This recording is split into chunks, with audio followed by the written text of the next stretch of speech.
Well, hey, we're back. We're on the way out to Wild Bill's place. I want to get over there before it gets dark. But he's putting his engine back into Rusty, and I'm going to help him to lift the sucker up so that way he can get it into the bus. So, anyways, like, comment, subscribe. You know the drill. We'll be back in just a second. And again, sorry I'm on the phone. My camera's out in the car, but I figured I'd get started. See you in a minute. I am very happy that you were able to come over and help me move this, Glenn.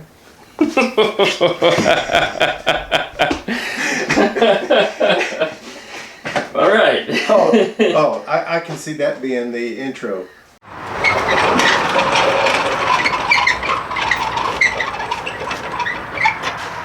That mustache car exhaust. Perfect handles. So, you notice I got the stripped down side. Stripped down? Stripped down. Oh, so I got the heavy side. Is it tight enough? It's only a couple $100. Yeah, only a couple hundred. Guys on YouTube see me lift them by myself. Oh yeah, Type 1, no, not type 4. Not a fully dressed. No. Well, partially dressed. Yeah, near fully dressed. Yeah. Alright, we're going mustache car exhaust. What? Holy fuck. Ah, what is that?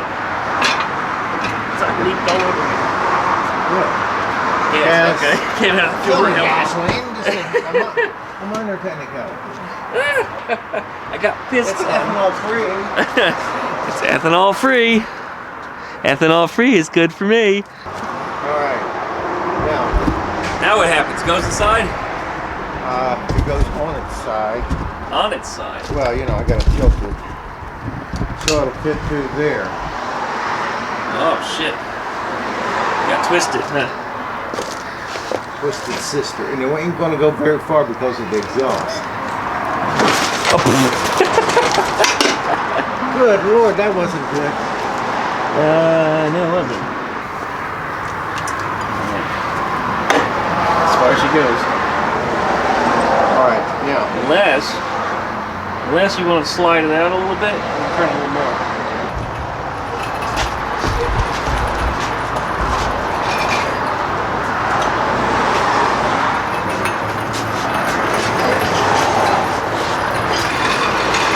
It was designed to do it. Yeah, we're getting close. Oops. Minor difficulty. Oh, well, that's cool.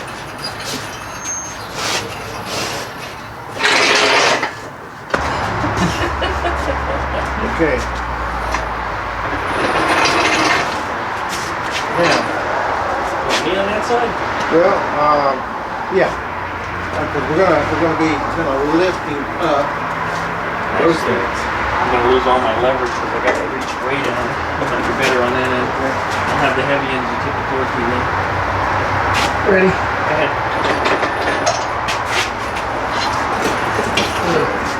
Alright. Naked. Here we go.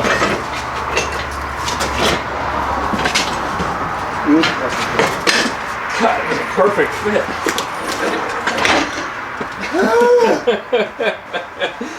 Yeah, that was just a perfect fit.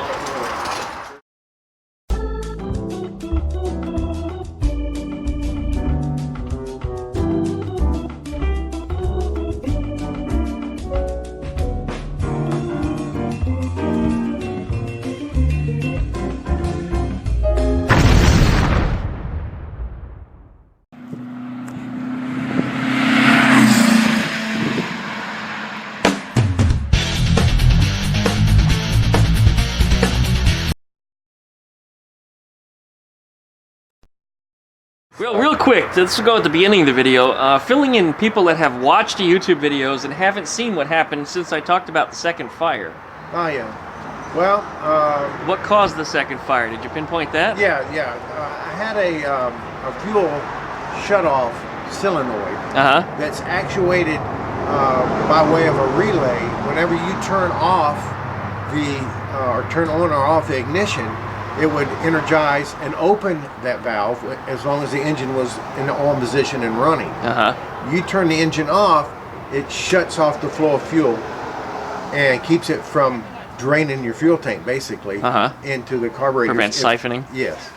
And Makes sense because the gas tank's so high in these things. So I was putting the engine in and evidently scraped the insulation off of that wire. Couldn't see it because it was on the back side of it. And Colin came over. Jason Gentry came over and we got the engine running. Got the carburetors when it had carburetors on it at the time. Synced and everything was running good. Pulled out onto Michigan to do an initial run on the thing. Got about halfway down, going west on Michigan, and started losing power. Looked in the rearview mirror, saw smoke. Pulled into the tire place down there. Engine fire. Ooh. So it wasn't as bad as the first one because it didn't burn up the wiring harnesses for the brake lights, the turn signals, stop, and backup lights, and all the other wires. It just did damage to the carburetor that was on it. And that engine, by the way, is sitting underneath that cover right there. So yeah, I don't know if you can see it or not. No. It's resting in peace now.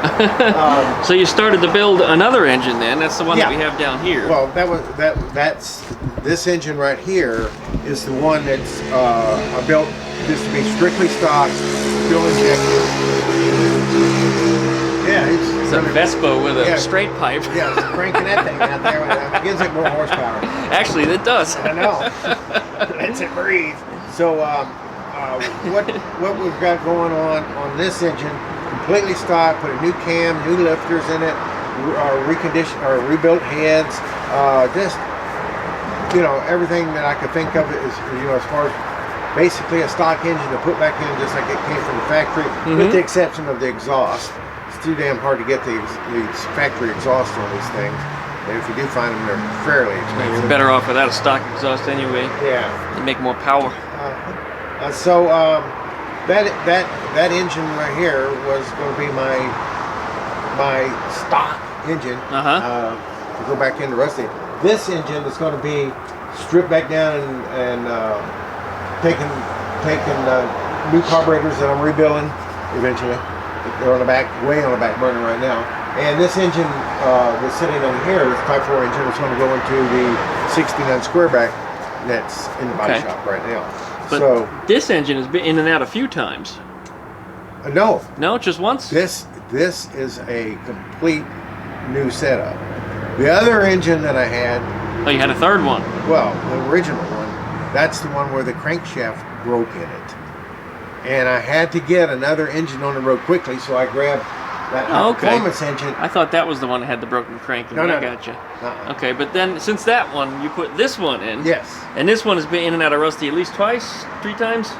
This is the second time. It's got to be frustrating for you. It's not exactly what I want to do. I'd rather be driving down the highway. Right. But if I can learn something by this mistake I think that I have done on this engine, I'm not ashamed to say that I made a mistake. And it's something that will be in my mind for the rest of my living days, that if I build another engine, I can guarantee you, not only will I double check, I will triple check to make sure. If that's the problem. If it isn't, I swear I don't know what, I think I'll put a thermite grenade on top of it. And oh, no. and start over again. Well, it's not magnesium. It won't be quite as cool. No. But, well, this is magnesium. Yes. That's a very, Type 4 engines are very expensive to rebuild. That's why they call them Type 4. They're 4 times more expensive. But they're a very solid engine if you get them running. Particularly with the fuel injection on them. Well, they were Volkswagen's best air-cooled engine. Yep. Because they took all the mistakes from the Type 1 and beefed up this engine. They increased the CCs, which Volkswagens have been horribly under CC'd. Yep. They full-floated it. They reinforced it. And the filter. They got a filter. Right. So it's basically case. everything that everybody does to a Type 1 right now to make it run a little bit better. And but the Type 4s are already there, and the cases are basically bulletproof. Proper aluminum. Yeah. So it's heavy duty this, heavy duty that. But, so we got to get it up on the engine stand tonight. I guess that's the next task. Huh? That's the next task. It won't be that hard. I've taken a lot of the flywheels off of it, the clutch and flywheel. Half of the engine is disassembled, this right here, and I think tonight I'll probably end up just taking the rest of it off and drop the exhaust, at least on one side.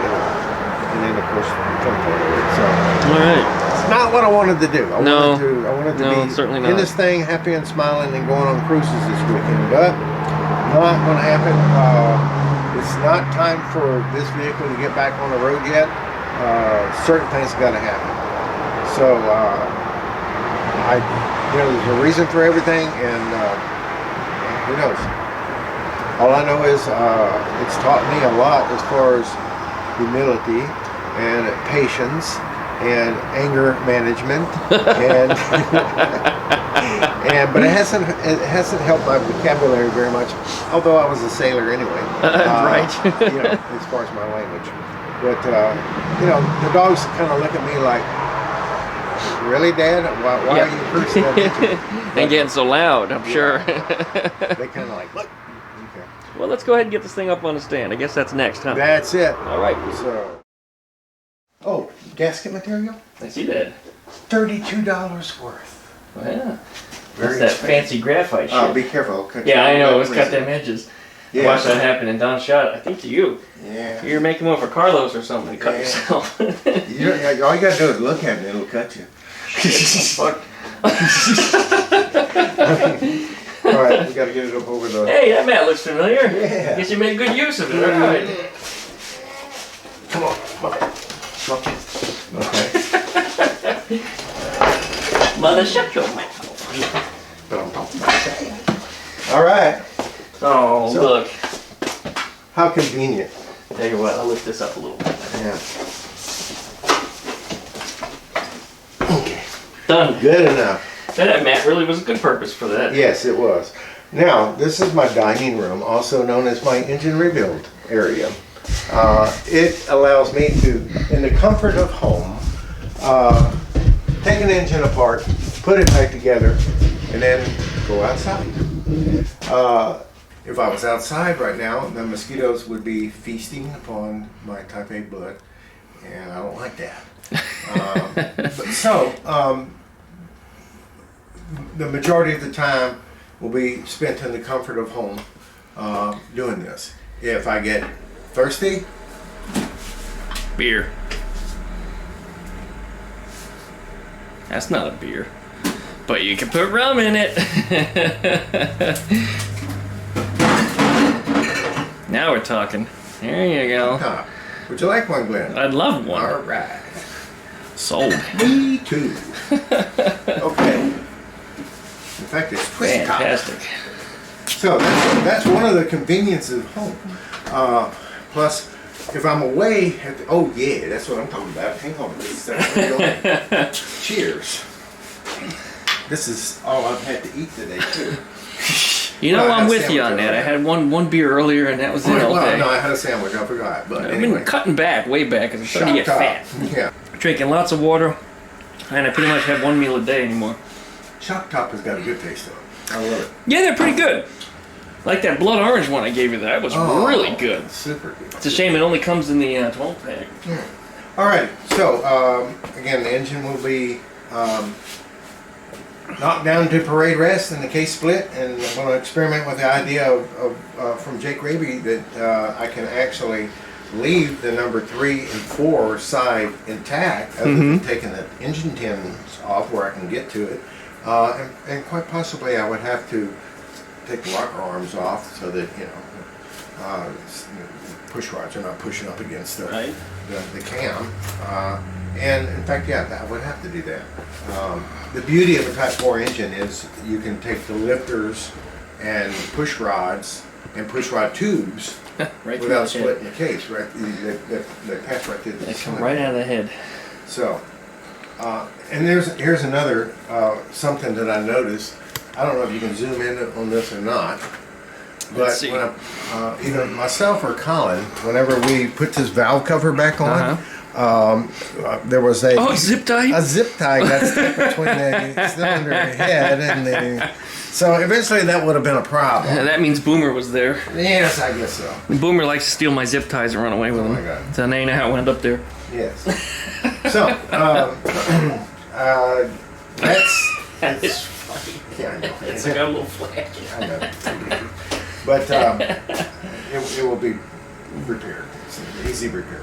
But anyway, that's where we're at right now. Wild Bill is going to try to get this thing cam looked at and make set adjustments if necessary.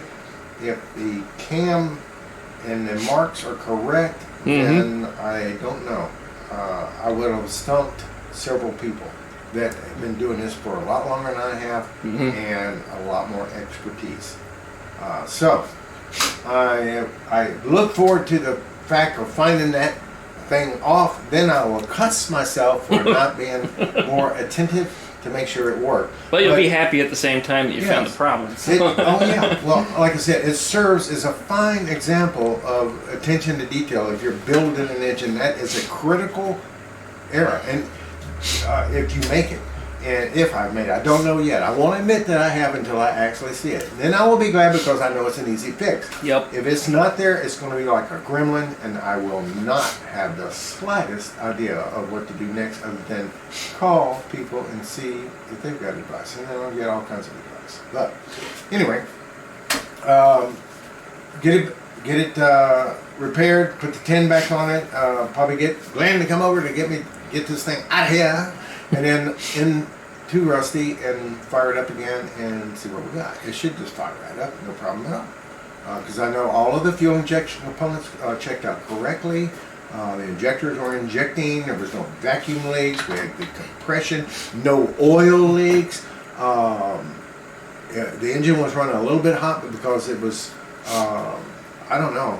It might have been because it was dumping fuel, or it could have been leaning out on me. I just don't know. But an engine's going to run hot when you first break them in anyway. You're dealing with some friction, and you got to overcome that, and you got to set the rings. The camshaft's already been broken in, so I'm going to be very particular about where my push rods go and my lifters go. They're going to be marked and set aside. Yep. So they're going to proper spigot because they are broken in. The ends of those tappets, hydraulic tappets, are broken in to the cam surface. The lobes. Of that brand new cam on the lobes. So you want to make sure that happens, because if you don't, then you're going to wear out either your lifters or your camshaft. It'll be uneven, yep. And you get a worn camshaft, then you're not getting the lift that you need, you're not getting the power that you're going to need. And eventually it could lead to, complete failure. So, that's it, Mr. Glenn. I thank you very much for helping me get this thing inside the house. And I've got a lot more work to do. And like I said, I'll either be spending Easter making ham and potato salad and baked beans and rolls while working on the engine. It's kitchen's right there. And that's another thing that's very convenient. If I have to go to the bathroom, around the corner. Around the corner, yeah. If I was at Don's garage, Don DeRoe's garage, that's about, I don't know, 3 miles from here, maybe less. But 15 minutes. I have to leave the dogs in the house. If I'm here, they can come up and woof and tell me that they need to go out. Right. Or they want to go out. Right. But they're getting pretty smart. The little dachshunds are getting smart. They know that they get a treat every time they go out in the yard, regardless if they piss or not. Oh, geez, I'll go out in the yard. Well, I want a treat. Yeah, I just gave you your treat. Oh, I want another one. Well, I don't think that'll work. Number one, you don't look like a dachshund, so. Well, that drop spindle kid. Yeah. I don't know. Great Dane or maybe a pit bull. Who knows? But in any event, appreciate you coming over, Glenn, and you betcha. Documenting this a little bit. It'll be a little while, but eventually I'll get back under control, and I will start making some YouTube VW Wild Adventures. Wild Bill VW Adventures, and that way, it's fine on Facebook, but it's more practical. It seems to do it on YouTube. You get a larger audience. You do get a larger audience, and you can always share it to your Facebook. Yes. So you put it in one place and just paste the link. Right. Done. And as long as I don't get too crazy, YouTube's pretty lenient as far as language and that. Yeah, it's pretty good as long as you don't drop too many F-bombs. Yeah, you don't want you definitely don't want to make sure the music is not paid for. That too, yeah, copyrighted. But the F-bombs yesterday, I think I dropped about 20 of them in a video. So I was putting Super Mario death sounds over them. Oh, so yeah. everybody knew what I was saying. I really didn't need to make it obvious. And YouTube algorithm doesn't pick up the F word, so cool. I don't get banned as an 18-year-old only, channel for saying too many F words. Yeah. You need to. They probably need to transfer you to the insinuendo channel. Well, yeah, a lot of the things I say, I don't have to swear. I don't have to tell you anything dirty. I let you use your own imagination. Yes. You're insinuating, man. That's it. I'll let you think about it. Now, who's the one with the dirty mind? That's it.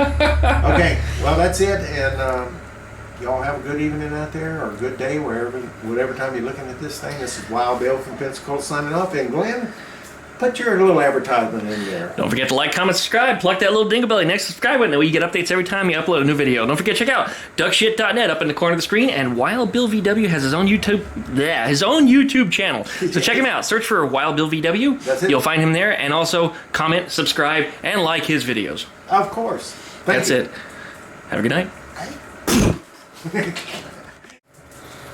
Okay.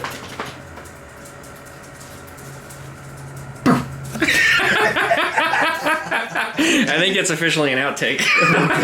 It goes in the video. Okay.